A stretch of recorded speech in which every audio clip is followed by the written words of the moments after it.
Okay, so G, ang una natin gagawing reverse parking, ito yung tipong madalas nating nai-encounter sa SM. Yang nilagay kong poste na yan, i-consider natin yan ay ilaw. No, ilaw ng kotseng nakaparada dyan sa kanan mo. Ganito yung giya. So ano ba, ito yung parking mo. May nakaparada sa tabi mo, ganyan. Ano? Ito ka. So ito, ilaw niya, o di kaya guhit ng parking, dumadating ka dyan sa parking, reverse parking ka. Itatapat mo yung side mirror mo sa ilaw niya. Ha? O di kaya, pwede rin itapat ang sarili mo. Ha? O kalahati ng kotse mo. So, unahin lang natin yung tapat ang side mirror. Pagtapat ng side mirror, syempre, sa actual, ang gagawin mo, sisignal ka, observe ka muna sa kaliwa mo, baka mamaya may parating. Sabay kung wala na naman, ang manubela niyan sagad papuntang kaliwa. So gagawa ka ng 45 degrees angle. Pag ganun mo, at nakita mo na sa side mirror mo yung ilaw niya, pwede ka lang tumigil. No? Pag nakita mo sa side mirror mo sa kanan ha, yung ilaw niya, yung tinapatan mo lang side mirror. Pag nakita mo na, tumigil ka. Ngayon, ituwid mo ang manubela mo, gagalaw ka muna ng konti, pakikiramdaman mo muna yung gilid mo, kung ano ang spacing mo. Kung halimbawa pwede nang isagad ang manubela, sagad sa kanan, so sagad. Gagano naman ang kotse mo nun, papasok.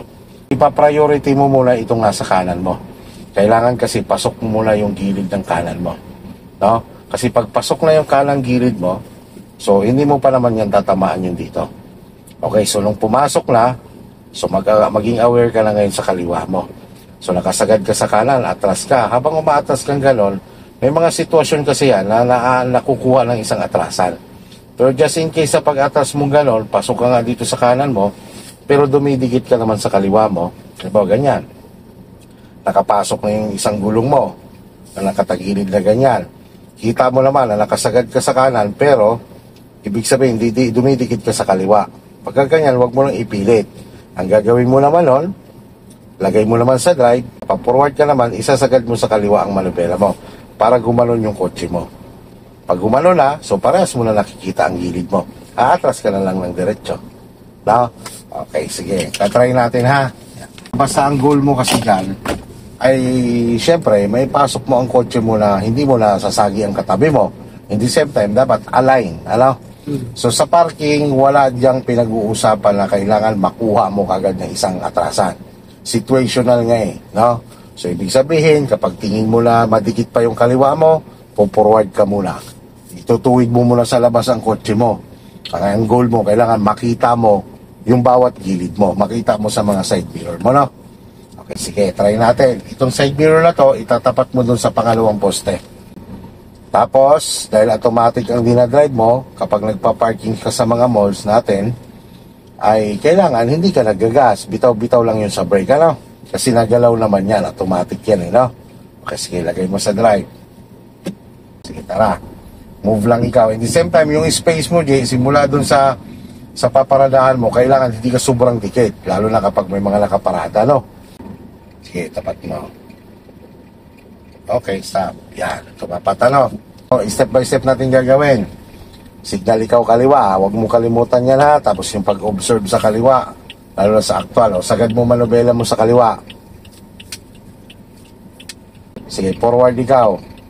Sulyap doon, sulyap sa side mirror sa kanan, sulyap sa rear mirror. Tingnan mo yung poste nandun. Nakikita mo na siya sa gitna nito? Nakikita mo na? Ha? Kita mo na? Okay, sige. Ganito naman gawin mo. Ang gagawin mo ngayon, lagay mo si hazard kasi atras ka. Lagay mo si reverse. Yan, okay, reverse. Sagad mo naman ngayon sa kanan ang manubela mo. Sagad. Normal lang yan sa baguhan, dry steering. Yan, sagad ano. Pansin mo, Jay, yung poste sa kaliwa natin, hindi natin siya nakikita, tama? Hindi po. Oh, yun ang magiging goal natin. Dapat makita natin siya, no? Sige, atras ikaw. Ang mata niya na, kaliwat kanan. Sige, bitaw-bitaw lang sa brake. Tingnan mo yung kaliwa mo, maging aware ka doon kasi hindi mo siya nakikita. Okay, nakita mo na siya. Pasok ka na dito, tama? O ngayon, di ba ito tingnan mo, laki, mayroon siyang space dito.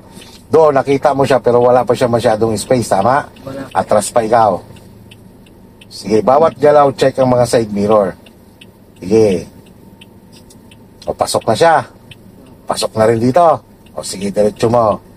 Basta hindi mo siya tinatamaan. Diretso mo yan. Okay, check ulit. Pasok pa rin, ano?